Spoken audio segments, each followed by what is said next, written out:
So welcome. For those of you I haven't had the chance to meet yet, my name is Elizabeth Drembus, and I am the genealogist with the William and Mary Bray School Lab. And in service to the lab's mission of uncovering, documenting, preserving, and disseminating the history and the legacies of the Williamsburg Bray School, we host a monthly series on Zoom in order to share recent genealogical findings, engage the descendant community in this work so that we can better understand and broaden our understandings of those legacies. And we enlist the help of historians, genealogists, as well as the general public in furthering the conversations and the research surrounding the Williamsburg Bray School. So the title of the monthly series is Bray School Stories. This evening's focus is Seeking Aggy. So first, a couple of housekeeping items for those of you who've just joined us, and particularly for those of you who are just joining us for the very first time. We are recording this session. It will be available later on our YouTube channel. To find it, simply Google Bray School Lab YouTube. If you prefer not to be recorded, please feel free to access this recording later on, or certainly just feel free to keep your cameras off. Our monthly sessions are designed to spark conversation, and so no need to worry about waiting until the very end to ask questions. If there's something on a slide or something that's being said that you've got a question about, or is sparking some sort of thought or even a suggestion on a record to maybe perhaps look, I'm all for the suggestions. So please feel free just to either raise your hand, put a question in the chat. This is just meant to be a really good conversation. I'm excited this evening to be joined by Sonny Strauss, and I'll read his bio a little bit later when I turn the presentation over to him. But Sonny has joined us and has been collaborating with me over the past 6 months or so, probably since July when we first kind of met each other in this Zoom space. And he is a descendant of the Randolph family and has amazing things to share with you and things that he wants to be able to tell. And so because we've been working so closely on some of this research surrounding Aggie and the Randolph family, I am so honored and so glad that he is here with us tonight. And thank you, Sonny, for being here. So let's go ahead and get started. I want to be able to share with you an upcoming event that's happening at the William and Mary Library in February on Thursday, February 19th. We would love it if you would join William and Mary Libraries and the Lemon Project and the Bray School Lab and the Student Center for Inclusive Excellence for a gallery walk. This gallery walk is going to be showcasing items at the Special Collections Research Center that tell the stories of African American experiences, not only at William and Mary, but also in the communities surrounding the college. Light freshmen are going to be available, and all are welcome. So again, this event is going to be Thursday, February 19th from 3:30 to 6. We do ask that you use the QR code to register just so we can get a good count on how many people to expect. But again, this event is being sponsored by the Lemon Project, the Bray School Lab, Special Collections Research Center, the Student Center for Inclusive Excellence, and William and Mary Library. So we hope to see as many of you who are in the local Williamsburg area come out for that event. All right, on to tonight's topic, Seeking Aggie. So why do I have this screen, community collaboration? Because I have been so fortunate to be the recipient of so much help and encouragement and research that went on years before I ever arrived on the scene. And so I am standing on the shoulders of people who have been generous with their time, their knowledge, and their research. And so I wanted to take a moment to just showcase how many groups and entities have been so involved in this. And this is what this research is all about. I'm just one genealogist in the Bray School Lab searching for the descendants of these children. And so the community in the Williamsburg area and beyond have just embraced this topic and have been so generous with sharing their knowledge. I want to acknowledge Julie Richter and Kathy Hellier from William and Mary and Colonial Williamsburg, respectively. Their early research with the York County Records Project, as well as looking at the Bray School students, really set the basis, a very strong foundation for us to be able to do this work. Janice Canaday, who has been interpreting at the Randolph House for decades, also has been telling the story of Aggie long before I ever came on the scene. So hats off to Janice for her work there. Soon after the Bray School building was confirmed as the Williamsburg Bray School, the local Williamsburg DAR chapter got involved with doing some of that early research. And when I arrived in the spring of 2023, they handed me a folder of research and packet of information for me to get started on. So thank you, DAR chapter and Williamsburg DAR chapter. Since then, I have become, I say, good friends with Johnette Weaver and Leslie Skinner of WilliamsburgHistory.org. And some of the work that they have been doing and the research they've been sharing, I'm going to highlight what they have shared with us this evening. I'm going to highlight this evening the research that they've been sharing with us. And they have taken me on field trips to Berkeley Plantation as we have tried to search for Aggie and for her descendants. Judith Ledbetter, who is with us this evening, is the historian for the Richard Bowman Center for Local History. And in the last 6 months, even though we met early on in this research, the last 6 months, there's been a lot more emails going back and forth between us, sharing of documents, sharing of what if, what about this, have you looked here? So Judith, thank you. Thank you for your guidance. Thank you for sharing records and making my job a little bit easier. I appreciate that so much. Sunny, thank you for joining us. We're hearing this evening from a Randolph family descendant member. And again, this work can't be done without those descendant community members, and including the white enslaving families as well, because they're the holders of some of these documents and that knowledge. And so I so appreciate your involvement in this work. And I want to actually acknowledge the students in our lab as well, because without Tyler Lewis and Nyla and students like Julia and Daniel, who have really just dove into this research and helped and looked at records for us. Again, I'm not doing this by myself. It is absolutely taking a village, and it excites me that so many people are involved in this work and helping. And I am so hopeful that one day we are actually going to get all the way through all of Aggie's descendants, and we're going to find them all, and I'm going to have a whole family tree to be able to share. But right now we have a little bit to share and still a lot of questions. So everybody still with me at this point? Okay.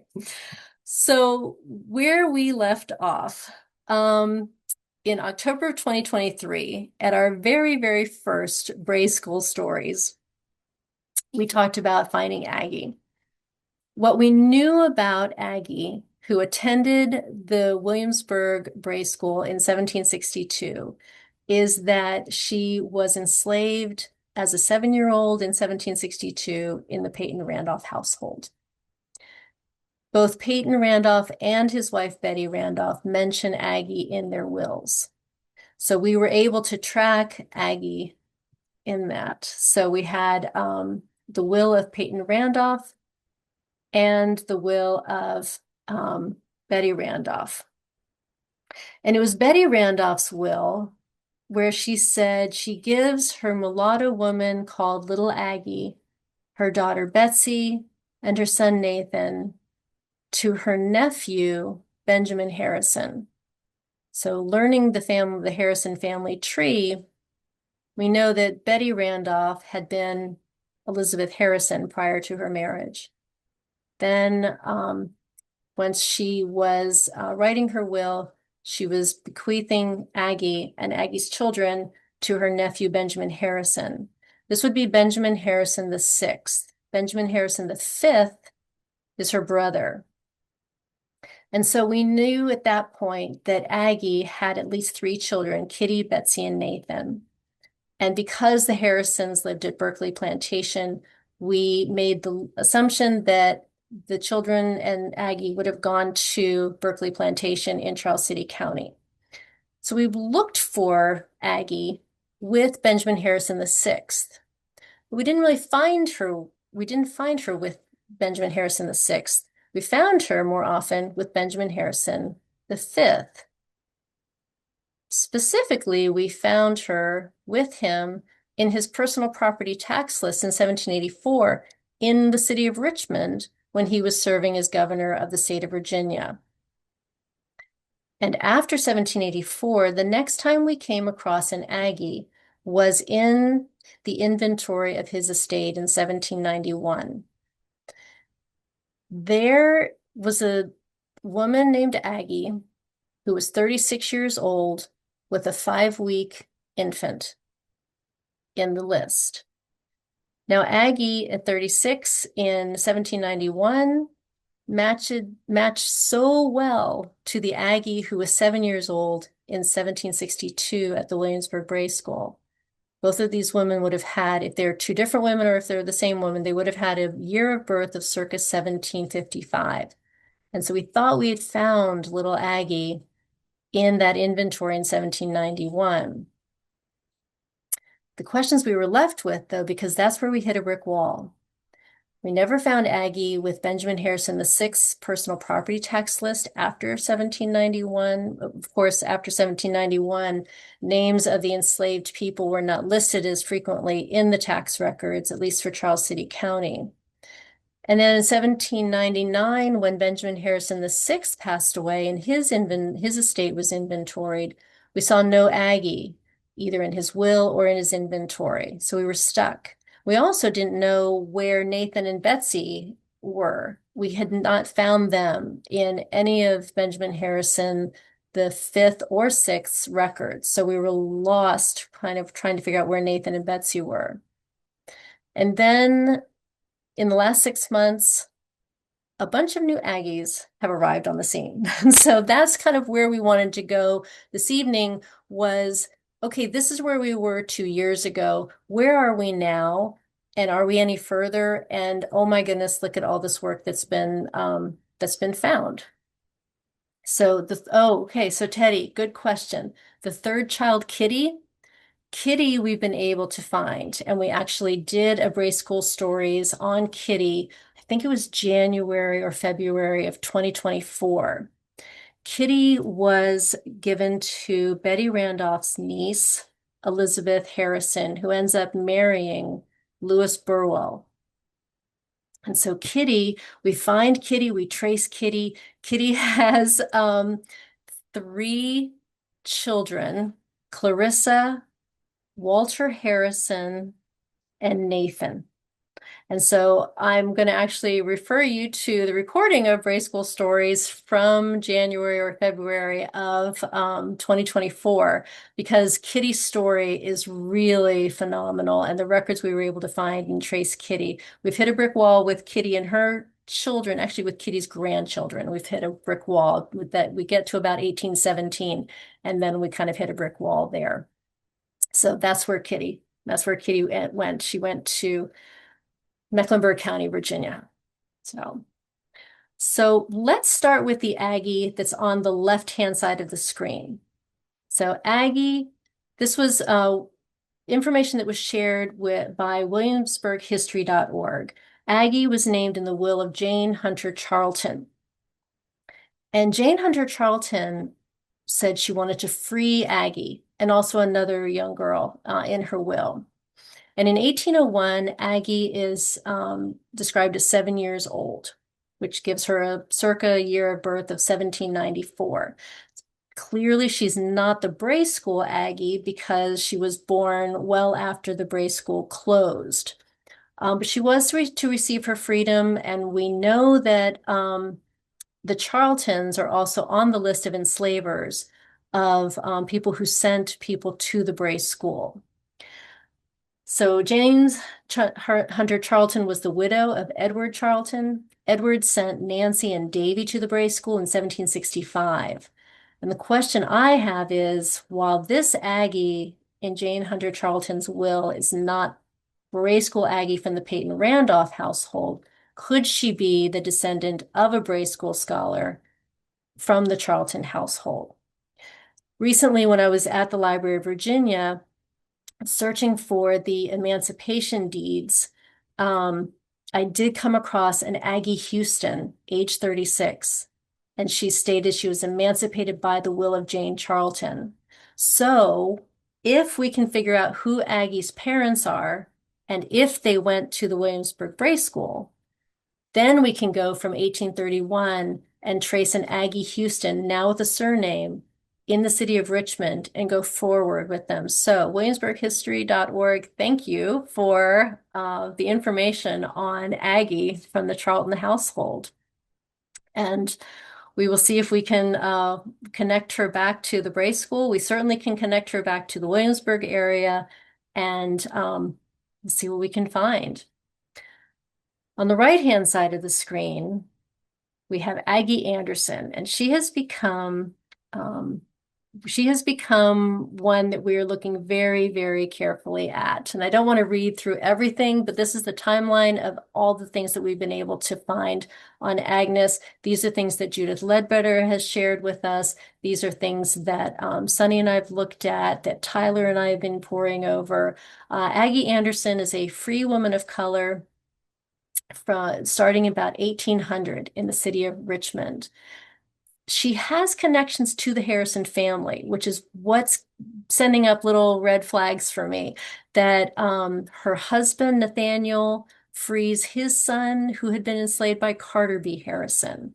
Aggie Anderson purchased her son, Samuel, from Benjamin Harrison and then frees him. So what is the connection between Aggie Anderson of Richmond and the Harrisons of Charles City County? Could this be little Aggie? We're not quite sure because we have a gap in time. Aggie Anderson, what we see in the records is she appears in 1800 as a free woman. So that's why I was at the Library of Virginia going through the deeds of emancipation prior to 1800, but that only got me back to 1794. So we still have a gap between when Benjamin Harrison V and the Sixth would have died in 1791 and 1799, respectively, and when Aggie Anderson shows up as a free person in the city of Richmond. So somewhere in there, in those 1780s to 1790s timeframe are the records that I would love to be able to find. If anybody knows of other records that we can look into, that would be great. So Aggie Anderson is someone that is very much a person of interest at this point for who we want to consider as possibly the Bray School Scholar Aggie.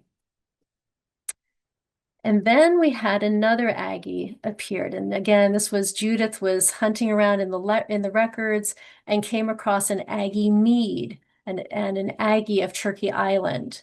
And so this is where the Randolph family connection started to come into play, because in 1784, Aggie and her daughter Sylvia Anderson and son Alexander Philip, along with several other enslaved people, were to be freed. They were marked to be freed by Ryland Randolph in his will.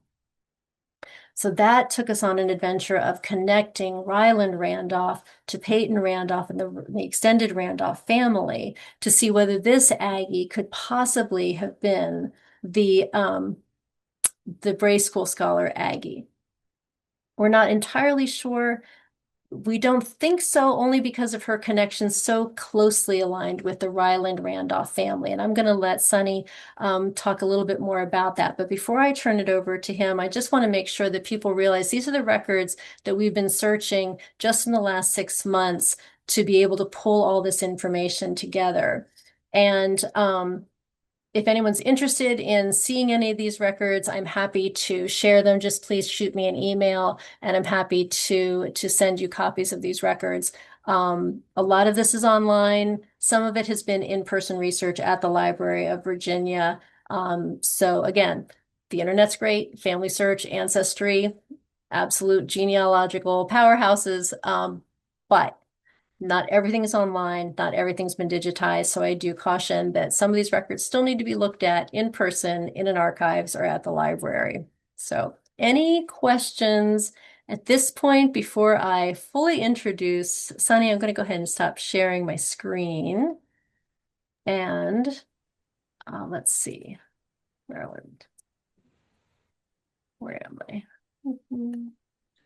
So it turns out Todd Long and I are distant cousins. We come from the same Randolph ancestor. That's He was amazing. telling me that in the chat, and I was like, "Oh, which line do you come from?" And that was really exciting to find out. Awesome, awesome. Okay. Let me go ahead and introduce you properly. All And right. while you're getting set up, because I'm going to be excited to turn. I've seen there's a whole bunch of chat going on, and I'm like, I'm just going to keep going, and I will catch up with everybody later. So, folks, I want to welcome Sunny Strauss to Bray School Stories. Uh, Sunny has a BA in art education, a BA of arts, and a Master of Arts in liberal studies. He has been a public school teacher for 8 years, 5 as an art teacher and 3 as a U.S. history and world history teacher. Sonny got into genealogy in 2020. He joined the Sons of the American Revolution, the Jamestown Society, First Order of Families of Maryland, and Sons and Daughters of Virginia Founding Fathers. Now, he works with the 1856 Project, helping tell the story of slavery at the University of Maryland. He is also a member of the League of Descendants of the Enslaved at Mount Vernon, and he's a co-host on their podcast. So, Sonny, I'm going to let you take it from here, but welcome and thank you so much for being here this evening. No, thank you. This is quite the honor. Can everybody see my screen first of all? Okay, that's the best thing in the world. So yeah, great introduction by her. It's been awesome working with this uh, her team in the little ways that I have. Now, the one thing I didn't mention on my resume that she didn't say that I have to say because I still am is I am a member of the Kappa Sigma fraternity. I cannot ever forget that. I gotta always remember. Okay. So William and Mary College. So we're going to go through the history real quick. So right here is the year 1606, and this is the original document from the Charter of Virginia. So this is the royal grant, meaning the king at the time was giving his approval that you can go colonize in Virginia. It was known as the first Charter of Virginia. This is 1606. The first supply of people, colonists, going to Jamestown, Virginia happened in 1607. And these were, the leaders of its time, very wealthy, powerful people. Now, the reason I bring this up is because in this document, it says on the right, this gives their justification for why I did it.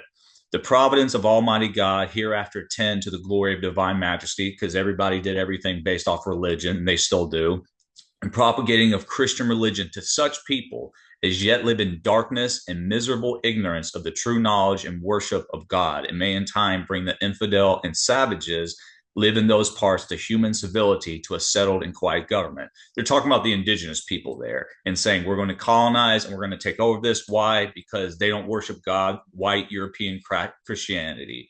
This is the perfect example of white Christian nationalism. So when they say America was founded on religion, that's as broad as saying the Civil War was based off of states' rights. No, it's more specific than that. This is the charter for William and Mary College, and it's in 1693. And you'll see on the right in yellow, it says, in good Christian learning and ye Christian faith may be propagated amongst ye Western Indians to ye glory of Almighty God, and established a certain place of universal study or perpetual college. So even though it's decades later, same reasoning. We're converting and assimilating them to Christian faith. Why? Because we consider them savages, right? Even though it's just a different culture. White nationalism still. And we're creating a college for it. So right here is from the original charter. It says trustees nominated. So basically the founders of William and Mary College. And right at the bottom is me and Todd Long's ancestor, William Randolph. He was one of the original trustees in 1693 of this. He would be my 7th great grandfather, making me his 7th great grandson. So again, 1606 on the left, 1693 on the right, Christianity and forcing people into a different religion because of colonization. So, excuse me, this is my family line. So Todd and I come from Isham Randolph of Dungeness. This is our line. So seventh great grandfather, this trustee right here. Next line right here to me. And then I go through Anne Randolph and her third husband, James Pleasance Sr. And this just goes all the way down to my line, all the way down here. And that is my exact line. And then trustees nominated. One person you'll see is James Blair, who's basically the founder of it. And he's listed here.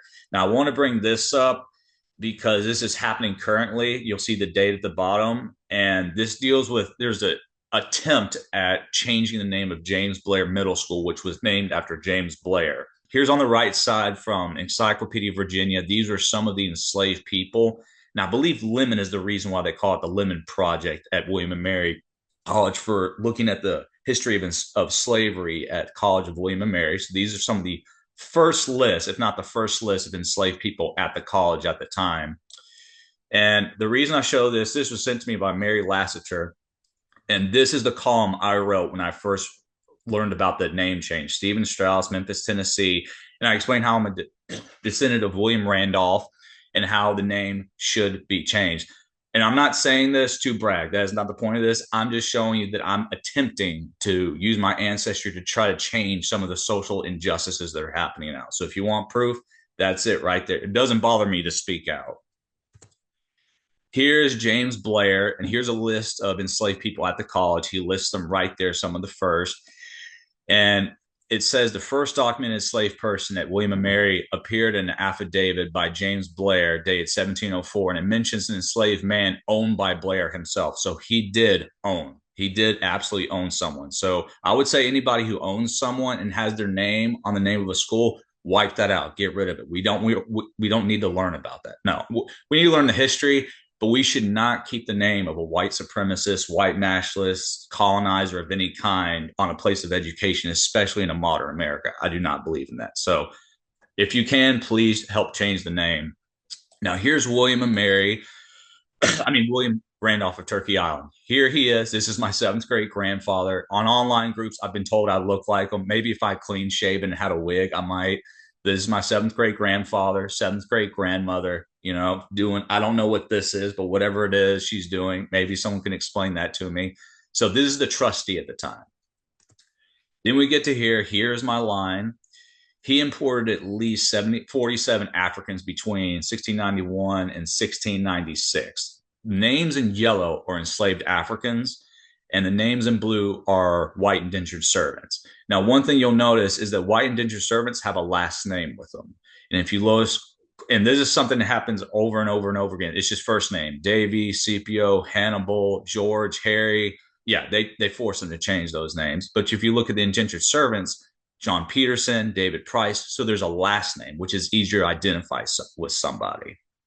So all these Africans, he imported himself in here with thousands and thousands of acres. And this is his will. He owned at least 19 people in his will, and here's their names right here mentioned. There's a transcription, and this is the original will that he wrote by hand right here. And I got that from the Library of Virginia. So these are all the names of the enslaved people that he owned. And then we get to here, which is Burgess for the Assembly. So a Burgess member was basically a lawmaker this time. Think of it as like a congressman or House of Representatives. So when you see in the news them coming up with a law, or this bill passes that won't pass the Senate or the congressman or House of Representatives, he was a part of making laws. And one of the bills it shows is an engrossed bill entitled "An Act Declaring the Negro, Mulatto, and Indian Slaves within this Dominion to be real estate." Real estate property was read the third time. Now, the reason it says the third time is whenever they went through these meetings, they had to read through it 3 times before the bill passed, because it says resolved that the bill do pass. They'd read it first time. If they didn't like it, then they would go, okay, we need to make amendments to this. Second time, third time, then it passes. And it says, order that Mr. Randolph, my seventh great grandfather, along with these others, do carry the said bills to the council and desire their concurrence thereto.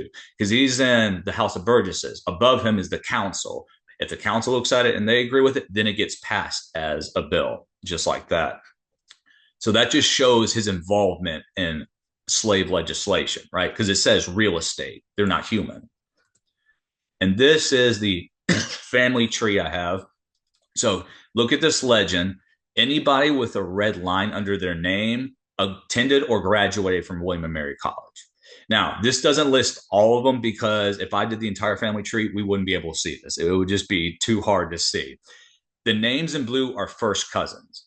And the reason I did that is any name that's in blue. So Anne Randolph is my fifth great grandmother. Her first cousins are all right in blue. So Richard Randolph, Ryland, Mary, John Randolph, Peyton Randolph, who Elizabeth just went over. These are all my fifth great grandmother's first cousins, which means they're my first cousins several generations removed, and as well as Todd Long's. They're all first cousins.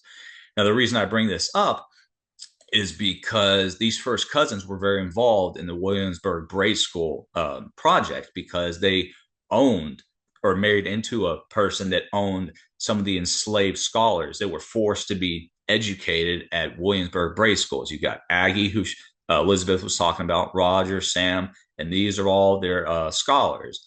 The other reason I bring this up is because of interesting connections, because you got Richard Randolph, Ann Mead, Aggie, Lucinda. So there was definitely some mixing going on. Sylvia Anderson, Alexander Phillip, Billy Davis, Richard Randolph. And it's interesting to know this because Peyton Randolph was a visitor, meaning like on the board of trustees of William and Mary College at one point in his life and attended there. And because his grandfather was a founder of it, one of the founders, that makes a lot of his uncles, brothers, cousins going there as well. So there's a deep connection with the Williamsburg name and arena. And so these descendants right here, Billy Davis, Sylvia Anderson, Alexander Phillip, would all be descendants of Pocahontas because this line goes up to the Pocahontas line. Benjamin Harrison, who receives his Aggie from Elizabeth Harrison Randolph, because Peyton Randolph's over here. He has Aggie. He dies, gives Aggie to his wife. Wife Elizabeth has Aggie and gives Aggie to Benjamin. And Benjamin marries a descendant of Pocahontas. If you don't already know now, this will prove it to you. All of Pocahontas' descendants were enslavers, just about all of them. I've read all their wills. They were all enslavers. So that is her legacy, unfortunately. And as you can see here, you got the third president of William and Mary College is a first cousin, and he had Mary Stith, and she owned all these enslaved people, every one of them. And I'm going to get into show you that her will, she basically emancipates every one of them. It's a miraculous story.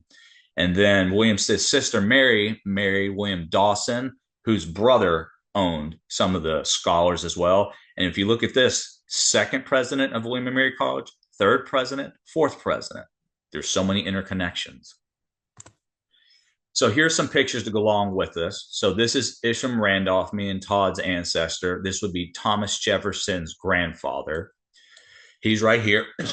This is William Randolph, the trustee. This is his picture. You got John Randolph Knight. You got Peyton Randolph, who owned Aggie, right over here, first cousins. This is him, Peyton Randolph. So I'm just showing you family portraits, and they keep all of these because they're considered royalty in Virginia and all that stuff. I wish we had pictures of enslaved people, but they didn't care about them back then. Of course, you got Sally Hemings and Thomas Jefferson. I included her because I hate to break it to you, her family is part of the Randolph family. Her descendants are. So you get Jane Randolph, who is my fifth great aunt, Anne Randolph right here. So fifth great aunt because they were siblings. And you get to Thomas Jefferson, and you got his descendants. So all these descendants would also be me and Todd's distant cousins, right? So this is my third great grandfather. These would be the third cousins he had. So I'm related to the Hemings family just like Todd is. They're all distant cousins to us. But I wanted to show you where Thomas Jefferson was in relation. Because whenever you say like Peyton Randolph or somebody, no one knows who you're talking about. You say Thomas Jefferson, like, oh yeah, I know who that is. Like, okay, there, here's our GPS location, even though he gets way too much credit. So this is a bunch of family portraits. You got William Randolph, John Wells Jefferson, Beverly Frederick Jefferson. These are these would be grandchildren of Sally Hemings and Thomas Jefferson. Found these online, and this is him, Beverly Frederick Jefferson, and these are his children. So these would be the great grandchildren of Sally Hemings and Thomas Jefferson. Again, they're a part of the family as well. They all descend from Isham Randolph and William Randolph as well. So they're a part of this entire, black and white America. Then we get here. Elizabeth has already shown you this, but this is Peyton Randolph, his wife Elizabeth Harris, and in his will he does say, "I give to my wife little Aggie and her children, Great Aggie and her children, Eve and her children, Lucy and her children." And there's the will and the inventory right there with their names right there, because I want to associate the pictures with the people who don't get pictures. Then we get to Elizabeth, and in her will, she does give to her nephew Benjamin Harrison, little Aggie, her daughter Betsy, and her son Nathan.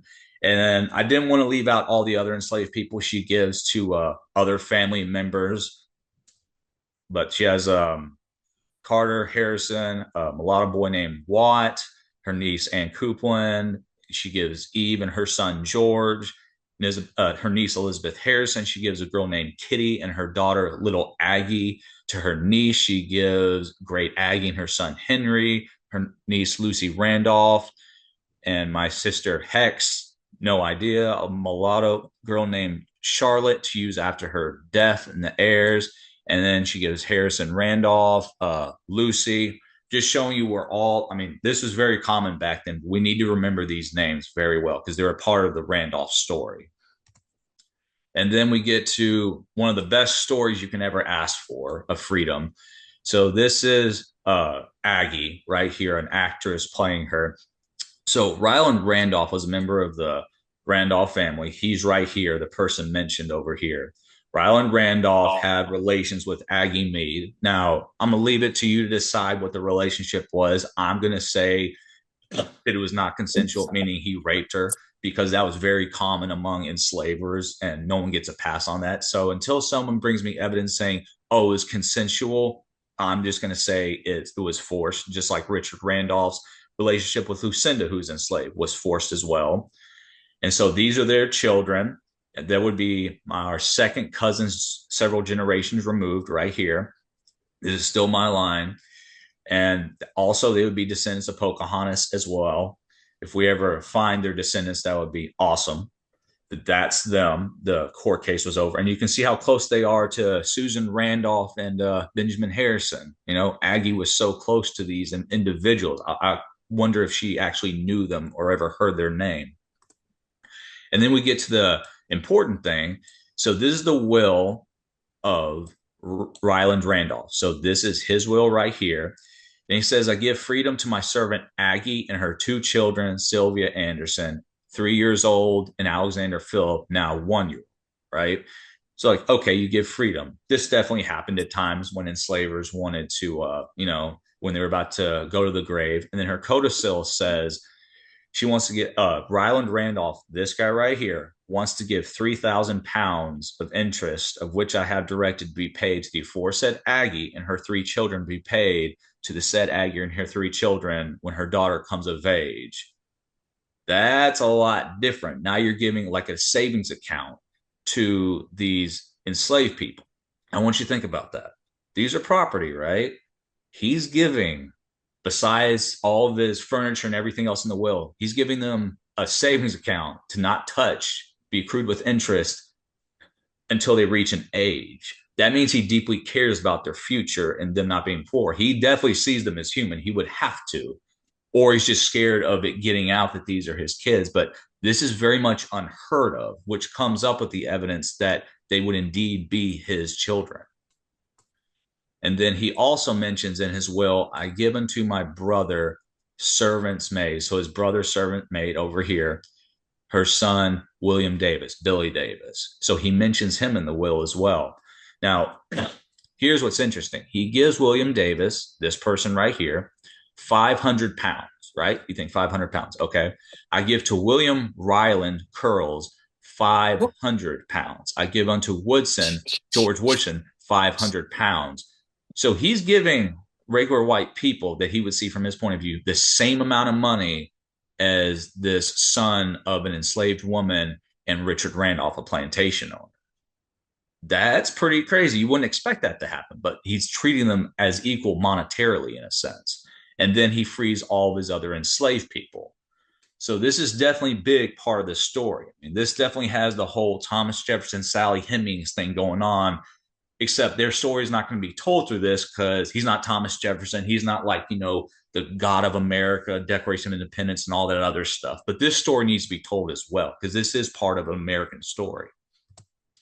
And then you get to the case, the freedom suit of Aggie, because in Ryland Randolph's will, he said she needs to be free. Problem was, Ryland Randolph's family members said, "Oh no, your property. We're not letting that happen." So Aggie, along with a guy named Robert Pleasance, who was a Quaker and attorney, helped her get freedom through this case. This is the actual case on the original document.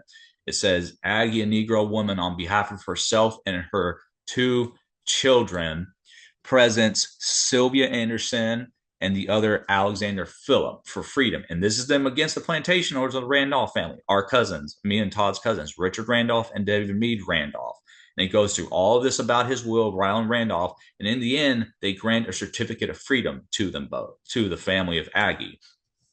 So Aggie's freedom suit, here's the memorial to it, explaining it. Aggie and her two children be emancipated and recover their freedom. Now, think about that. This is one of the most powerful Virginia families in America, right? All this connection of William and Mary College, owning thousands of acres. To think that an enslaved woman with her two children would approach and say, "No, we want our freedom," and then have someone like Robert Pleasant say, "Yeah, do that," and then they win in 1790. That is unheard of. That is an incredible story. I mean, she's got the determination she has, I would argue, is equal to Harriet Tubman, Sojourner Truth, Frederick Douglass, all these miracle workers. So I'm very happy this turned out well for her. I'm very proud of her that she's done this. She's a heroine. This is extremely courageous. So good job, Aggie. I'm proud of you. This is awesome. I'm so happy she did this. And then this I got from the internet. Robert Pleasance did help Aggie with this struggle. He was also involved, I believe, with a freedom petition of some sort with another enslaved scholar, Ripon. That's who it was, Ripon. And then here we get to Mary Stith right here and her enslaved people. She didn't have any brothers or sisters. They all died at this time. So this is kind of a family tree. I am sorry to any descendants who see this and go, "That's not correct." I tried to put this together. So in her will, she mentions them in this order. So Jenny Gillette would be like the matriarch of the family, Sarah Gillette, William Gillette, and then her grandchildren right here, as far as the family tree goes. So again, Thomas Jefferson here, Mary Stith would be right here. So first cousins, and then here. So these would all be second cousins. So all these are all the enslaved people. The Mary Stith gives everything she has to. The reason I know she didn't have any kids is because her executor right here, Robert Anderson, writes a letter to Thomas Jefferson and says, "My testatrix, who is Mary Stith, who survived her brothers and sisters," meaning she was living, they're already dead, all of whom I understand died without issue. So basically, no heirs. So the line of William Stith, Reverend William Stith, ends here because this is William Stith. And yeah, he did marry his first cousin. Happened a lot in these families. Not great, but yeah, incest did happen. And then you have all the enslaved people. So she had no heirs. Her brothers and sisters had no heirs. So the only people who get everything are the enslaved people. And here's a little transcription of some of their baptisms. So Nancy, daughter of Jenny, belonging to Mary Stith. This is the baptism. And then on the right, you got Sally, daughter of Jenny, belonging to Mary Stith. So a little bit of genealogy. We get a little family tree going here. Bella, daughter of Eve, belonging to John Chiswell. Now, John Chiswell married into the Randolph family and had some enslaved people that were scholars as well. And then I thought this one was interesting. William, son of Peggy, belonging to the college. I'm going to presume that's talking about the William and Mary College. So yeah, now we get a little bit of genealogy there too, which is very nice. And here's all the transcriptions of the deeds of emancipation by Mary Stith, me and Todd's second cousin. So you got Jane Gillette, Peter, Patty, daughter of Sarah, and then Benjamin White, emancipated by his father, which is awesome as well. And all these 1811, 1793, August 15, 1812. So all these deeds of emancipation. You got to give credit to Mary Stith for that. That is awesome. That is awesome to see a nice white plantation owner, a nice white enslaver for once. You know, that if you want to call her nice, I mean, it's just nice that she did that. And these are all the documents showing it. Her Negro woman, Sally Gillette, her children, Jane and Peter. Mary Stith signed on it, liberate and manumit them, which is awesome. And then you got Benjamin White. She emancipated him as well. Benjamin, I emancipate and set free the said Benjamin White right here. Mary Stith. And then you got Mary Stith, William White as well. She liberate and manumit him as well. So I'm assuming they're all the same part of the same White family, which is awesome. But it's just nice to see this. And that is the end of my slideshow. Terrific. Thank you, Sunny. Oh my goodness. That was absolutely wonderful, Sonny. And you know what, Sonny? The Stith name, my grandmother, her middle name is Frances Stith Scott, and her mother's name is Frances Stith, and they're from Rockcastle and Williamsburg, Virginia. Interesting. Hmm. That No, is yeah, interesting. that slideshow was. This was absolutely. I was trying to take notes on them. A lot of it was absolutely. I'm motivated. I got to go do some research. That's why I do it. I see other people do this and I go, okay, I'll jump back into it. If you can't already test, I'm an obsessed researcher. So we had a couple, thank you, Sunny, and thank you, everybody. Let's open this up to, conversation. I know there were a couple points that were shared in the chat. Kathy Hellier writes that the sister um, in Betty Randolph's will her sister marries a person with the last name Necks, Necks. Right, I right, think right. I have that information. If we want to share that, I can get that to you. Um, Margot asked, is Aggie listed as a scholar in any Bray School documents? Margot, yes. Aggie is listed in the 1762 roster of children attending the Bray School in that year.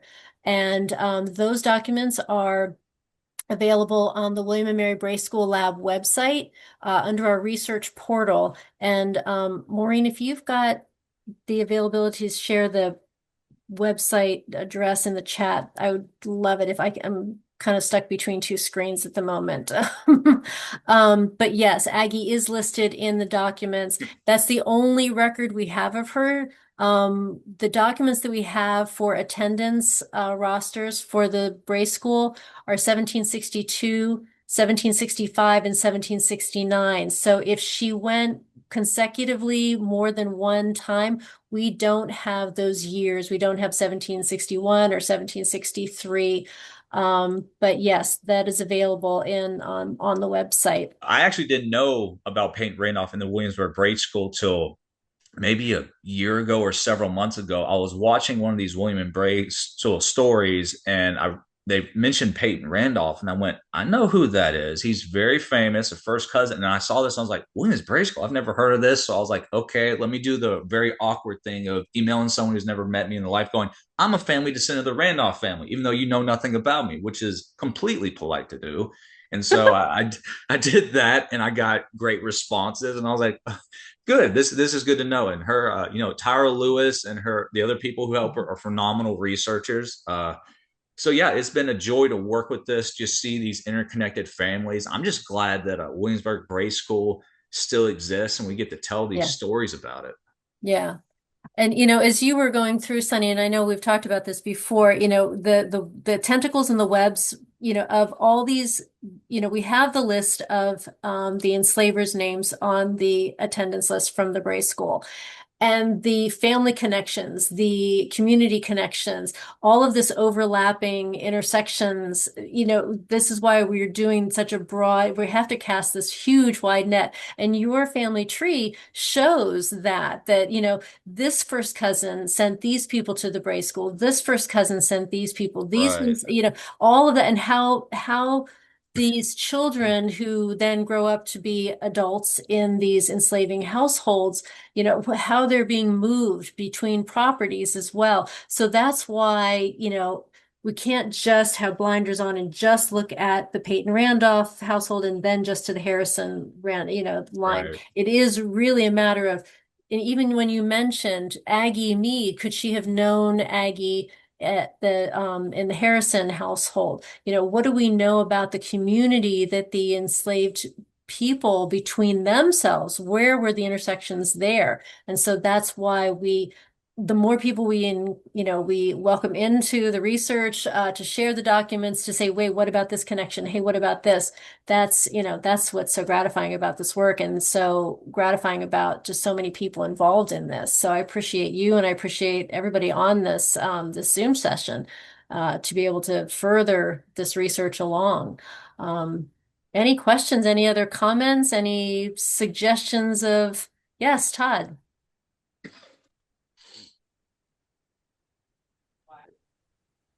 Yeah, we're gonna have to get together at some point and talk about the lottery of Colonel Bernard Moore of Chelsea Plantation. He was involved in the Robinson scandal from 1766, and he went bankrupt for having borrowed from his brother-in-law, Speaker John Robinson. And me and Melanie Roberts actually discovered that a few of Bernard Moore's enslaved people wound up with Benjamin Harrison V. There's a few other names in the lottery of enslaved people that Bernard Moore ended up putting into that lottery that look familiar to some of the Bray School names, to some of the enslaved people that Benjamin Harrison V wound up with. So I know I sent you an email a few days ago, Elizabeth, but after seeing some more of these names again, I'm starting to question myself again. We need to sit down. We need to get Okay. together and sit down and look at some stuff. Okay. Terrific. You, me, and Sonny, since he loves researching. Okay. I definitely think there might be something there. I just don't know what yet. Okay. Right. The Okay. beauty of discovery. Yeah. My biggest thing on this, and which is why I mentioned the history, is because 1606, you have a forced assimilation, indigenous people, white Christian nationalism, and that falls all the way down because James Blair was a reverend, Reverend William Stiss. So these guys were into the Christian faith, so they were highly regarded. And then it goes down to the enslaved people. Oh, now we're going to distort the way you get educated at this place. But the common denominator is constantly Christianity, Christianity, Christianity, even though it's distorted, which I find so interesting because they use the curse of Ham to enslave African Americans and even indigenous people. And so now you've got this boarding school called Williamsburg Bray School, but it's teaching enslaved people how to read, which can also lead to them getting more confident and realizing critical thinking, being educated, which is what scared so many enslavers because of Nat Turner and the Turner Rebellion, because he was a pastor and could read. And it's like, oh my God, if they read, then they're going to rebel and be smarter than us, which has scared any plantation owner more than anything else. Right. And so, and just to that point too. So while the Brafferton School was a boarding school, Williamsburg Bray School was not, it was day school. And so they would, we don't know when the children would have left at the end of the day or the middle of the day to go back to these enslaving households. But to your point about this distortion of Christianity, that was absolutely the point of the curriculum at the Williamsburg Bray School was this. And it was interesting how they were able to kind of rationalize this. If we teach them how to be good, complacent Christians, they will be better subservient servants in the household. And so it is this kind of warped way of using Christianity as that tool for, kind of more docile, kind of behavior. And to your point, they are learning to read, and you can't control what they're going to be doing with that education. And that's what is so fascinating to think about the legacies of the Williamsburg Bray School and the other Bray schools that were there in the colonies as well, Fredericksburg, Philadelphia, New York, Rhode Island. I mean, that's what is so amazing about this whole, it's amazing, it's incredible, it's heartbreaking, it's gut-wrenching, all of it as we kind of explore these legacies from just that one little school building. Yeah. So I'm a part of that legacy, Elizabeth, and Mhm. I can't tell you where on Sunny's tree I fit. and maybe now Todd's tree as well. But I'm a part of that legacy. I'm a descendant. Sonny and I have DNA that matches, so we know somewhere along the way we are cousins. That's That is true. amazing. That is true. That's incredible. Yeah, yeah. That's why I mentioned Ripon in the presentation. I thought it was so interesting that Robert Pleasant showed up. I'm like, who? Because you have to think, what person would help Aggie in this court case? I mean, I doubt she can read it all, but so it's like, okay, what's the motivation? But she wants to help her children. I'm like, okay, that's great. Like Harriet Tubman, she was illiterate, but she still did amazing things. So I'm trying to think, okay, there's got to be some fear going on here. And then I see Robert Pleasant. So I'm like, but he wasn't this terrible enslaver. He did a lot of great things for the African American community at his time. So I'm wondering if he talked to her at all and said, hey, I'm on this mission. This guy named Ripon, I know, I helped him get free a little bit. Now I'm going to help you do. I mean, this guy was quite the abolitionist. Mm-hmm. And I see his name in the records so often, the Pleasant family and his sons and his nephews, there was definitely that push. It was in like 1782, 1783, that time period for really freeing a lot of people. I think that was when, that was very strong within the Pleasant family. Yeah, one good cousin I have because I descend from the Pleasant family. So Right, Robert Pleasant right. is like a second cousin. So I'm like, finally, someone good in my family tree. Exactly. Exactly. Folks, we have just a couple more minutes left. If there are any last minute questions or conversations, I want to be mindful of everyone's time. Any other thoughts? Where we go from here? I guess I should say where we go from here. We're going to keep digging into Aggie Anderson. I'm going to get together with some folks that have suggested some avenues to look for more records, specifically with Benjamin Harrison the fifth, Benjamin Harrison the sixth. And Judith, did you have anything you wanted to share? I think I saw your name pop up in the chat, but did you have anything you wanted to add? What I mentioned in the chat was that the, in quote, settlement, although it was highly incomplete, of Benjamin Harrison V's estate was filed by Carter B.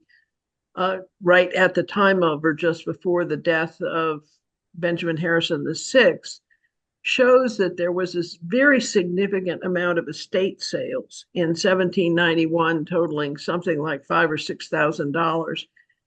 Nowhere have I seen any documentation of what those sales encompassed, but it's possible that Aggie self-purchased rather than was emancipated. Oh. And if that was the case, the most likely time would have been that 1791 block of sales. Okay. Wow. Okay, good. The other thing that I just wanted to mention was that I believe it's Elizabeth Dawson, who has William Mary Scholars, the one who's married to the Priscilla Dawson? Is that her first name? She's a Randolph, right? I'd have to You talking about Mary Stith, who married? No. I'm talking about the one who's a Dawson. Yeah, Priscilla Dawson is on the Bray School. Priscilla, yeah. Yes.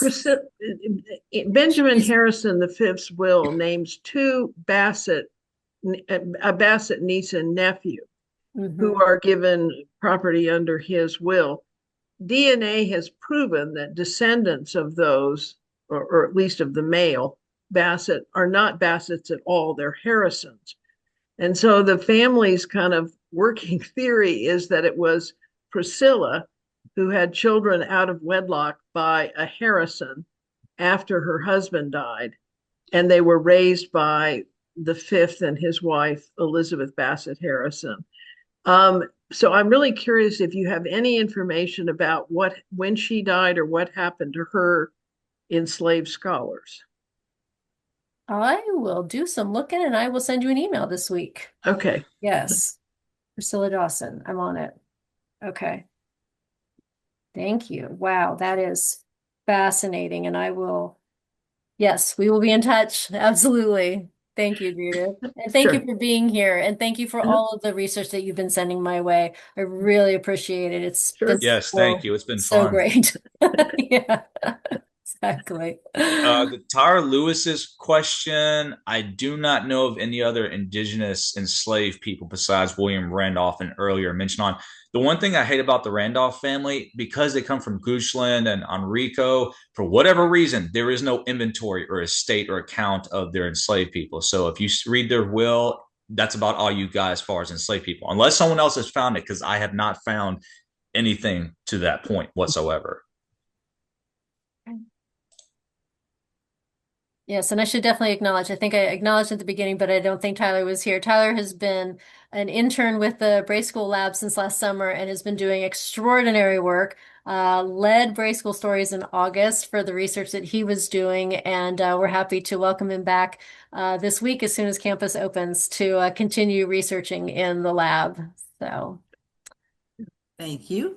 okay, so folks, it is after 7 o'clock. I want to be mindful of your time. I so appreciate everyone's being here this evening. You have a choice of how to spend your time, and especially on a wintry weekend that we've had. And I want to mention thank you for being here, and thank you for choosing to spend an hour with us going through this incredible history, this hard history. I love it. Love it.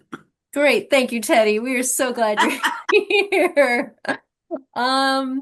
We will be back with another Bray School Stories, and we're excited for new things that are happening in the lab. And what I want to kind of close this by saying thank you for everyone who's joining us on this journey. We're excited to have you be here.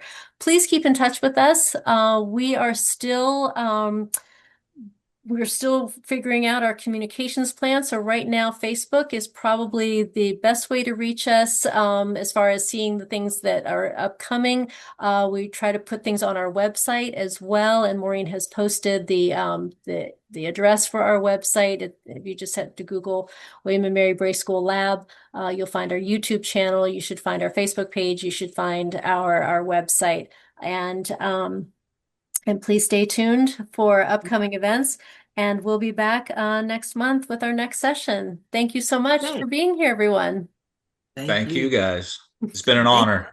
Thank you, Sonny. Thank you, guys. Thank you for listening. Pleasure. All right, everybody, be safe out there.